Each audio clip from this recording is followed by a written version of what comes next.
I'm going to tell you a story, fork in the road, that has to do with a road trip and going to the movies that may have led to me being here tonight and changed my life in some ways.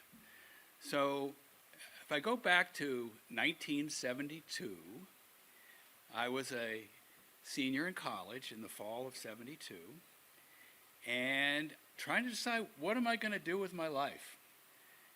I had decided to apply to medical school. I had taken the MCATs, the exam you have to take, sent in applications, but I also really loved biology, was concerned about the environment, and thought about applying to the School of Natural Resources at the University of Michigan. The only thing left to do was take the GRE exam, the graduate record exam. So I was with two of my friends, one who was also taking the GRE exam, and we were going to take it on a Saturday.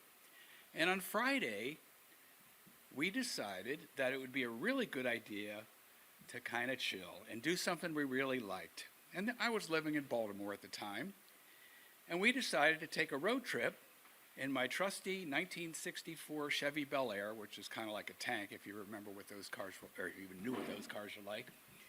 And we went down to Washington, to the Circle Theater. Circle Theater in Washington was an amazing repertoire movie theater. You could see Marx Brothers double features, you could see foreign films, you could see Japanese, you could see Godzilla movies, Ingmar Bergman, whatever. So off we went down to Washington, and very nice evening. We went to the movies, great. Now we can take a ride back to Baltimore, and when we get back, good night's sleep, we'll take the GREs tomorrow. All set.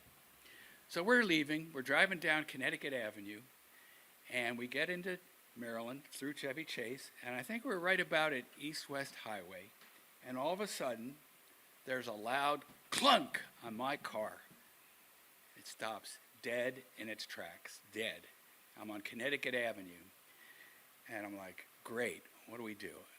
My parents don't live too far from here. I grew up in the metropolitan suburbs of DC. So no cell phones. So we go knock on somebody's door. Can we use your phone? They were very gracious. They let me call my parents. I call Louis and Sylvia. Hey, hi Mom and Dad. Guess where I am? And guess what happened? The car is dead. And I didn't tell them about the GRE exam the next day. So we ended up towing the car, staying at my parents' house overnight, and missing the GRE exam. Maybe not a big worry because we can reschedule that. But 2 weeks later, as fate would have it, I had an interview at the University of Maryland. And 2 weeks after that, I got a letter of acceptance to the medical school. And I'm like, there is a famous 20th century philosopher, Yogi Berra, who said, if you come to a fork in the road, take it. And that's what I did. And it's sort of like the Bible.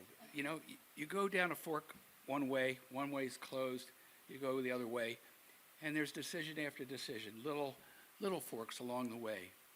So 4 years of medical school, I ended up doing 2 elective rotations at York Hospital, and that led me to be in a residency at York Hospital.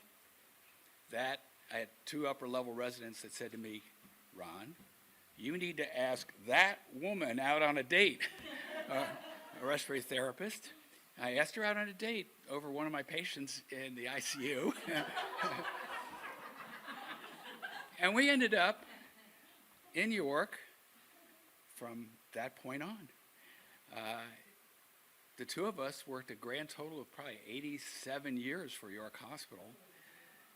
And our 45th wedding anniversary is coming up in 12 days.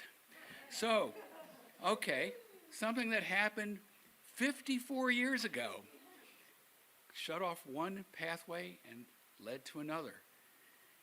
Was it seniors in college that made a poor decision? Probably. Our love of movies, because we love going to the films? Or was it a cracked engine block and a 64 Chevy Bel Air that died in the road and shut off one road completely, and that's why I'm here tonight. Thank you.